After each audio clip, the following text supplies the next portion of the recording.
और अब रुक करते हैं सोनभद्र की ओर, जहां पर उप मुख्यमंत्री केशव प्रसाद मौर्य ने शासन के विकास प्राथमिकता वाले विभिन्न बिंदुओं की समीक्षा की।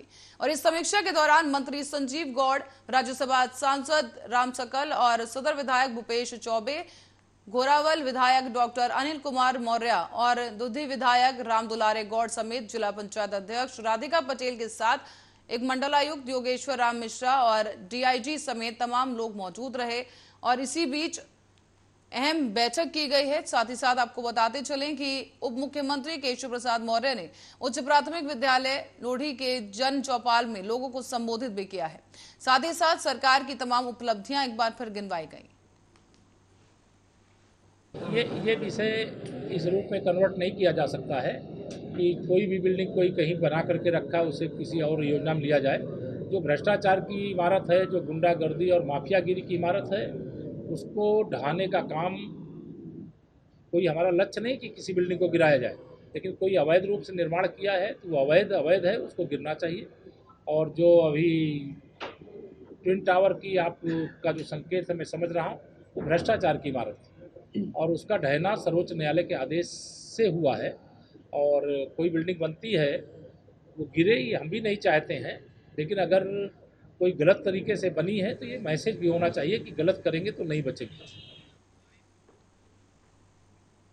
और लखनऊ में एग्री जोन गौरव दिवस मनाया गया है, जहां पर एग्री जोन डियर इंडस्ट्रीज ने अपने गौरव दिवस पर किसान भाइयों की सुविधा के लिए हाईटेक सुपर सीडर लॉन्च कर दिए हैं। साथ ही साथ कार्य में बेहतरी के लिए अन्य महत्वपूर्ण यंत्रों की संख्या जैसे कि हैवी ड्यूटी बोर्ड और बोर्ड नाउ जीरो ड्रिल, ऐसे तमाम चीजें किसानों को समर्पित कर दी गई हैं।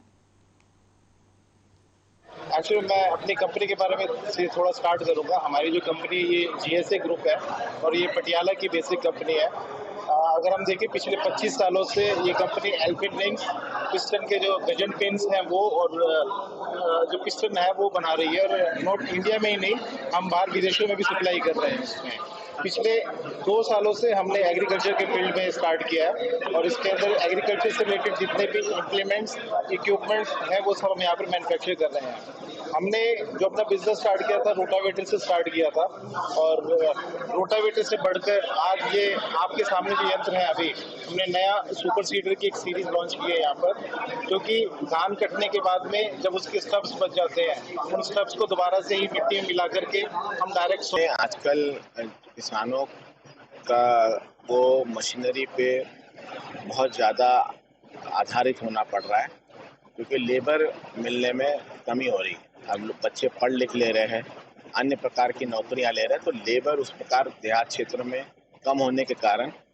दूसरा, कुछ चीज़ें मानव हाथों से किया जाना संभव नहीं है, तो वहाँ पर मशीन की आवश्यकता पड़ती है। जैसे गहरे तरीके से उसको जोतना, खेत को जब पैन बन जाता तो पैन को ऐसा नहीं तोड़ सकते, तो उसमें रिवर्स एमपी प्लाव के मदद से तोड़ना पड़ता। तो जो ये मशीनरियाँ आ रही है वो मशीनरियाँ इस गुणवत्ता की होनी चाहिए कि किसान उसको खरीद ले तो 5-10 साल एकदम किसी सरदर्द के बगैर अच्छी गुणवत्ता की मशीन को ले। और दिवंगत पंजाबी सिंगर सिद्धू मूसेवाला के पिता को एक बार फिर से धमकी भरा ईमेल आया है। ये धमकी दी गई है और आपको बता दें कि सोपू ग्रुप नाम के गैंग की ओर से सिद्धू मूसेवाला के पिता बलकौर सिंह को धमकी दी गई है। सिद्धू की ऑफिशियल मेल आईडी पर एजे बिश्नोई नाम के गैंगस्टर ने धमकी भरे एक मैसेजेस भेजे हैं और ये कहा है कि वो गैंगस्टर के मुद्दे पर अपना मुंह बंद रखे, नहीं तो उनका हाल सिद्धू मूसेवाला से भी ज्यादा खतरनाक होगा।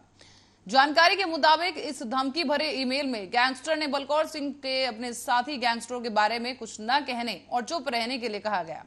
धमकी में यह भी कहा गया है कि सिद्धू मूसेवाला ने उनके साथियों को मरवाया था, इसलिए बदला लेने के लिए सिद्धू मूसेवाला को मार दिया गया। जबकि धमकी देने वाले ने यह भी हिदायत दी है कि अगर बलकौर सिंह ने लॉरेंस बिश्नोई और जग्गू भगवानपुरिया की सुरक्षा को लेकर कुछ बोला तो उसका हाल उसके बेटे सिद्धू मूसेवाला से भी ज्यादा बदतर होगा। गौरतलब है कि सिद्धू मूसेवाला के पिता बलकौर ने कुछ दिन पहले ही सवाल उठाया था कि आखिर उनके बेटे सिद्धू की हत्या करने वालों को इतनी सुरक्षा क्यों दी जा रही है। उन्होंने कहा कि अगर इतनी सुरक्षा सिद्धू मूसेवाला को दी गई होती तो फिर वो आज जिंदा होता।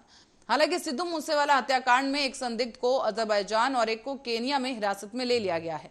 अब विदेश मंत्रालय ने गुरुवार को इसकी जानकारी दी और विदेश मंत्रालय के प्रवक्ता अरिंदम बागची ने कहा है कि भारत इन दोनों देशों से और अधिकारियों से संपर्क में है। कहा यह भी गया कि इस विषय पर सवालों के जवाब में कहा गया है कि अभी उनके पास केवल इतनी ही जानकारी है कि उन दोनों ही आरोपियों को हिरासत में ले लिया गया है। और आपको अब ये बता दें कि मूसेवाला की 29 मई को पंजाब के मनसा जिले में गोली मारकर हत्या कर दी गई थी और अब उनके पिता को धमकी भरे ईमेल आ रहे हैं।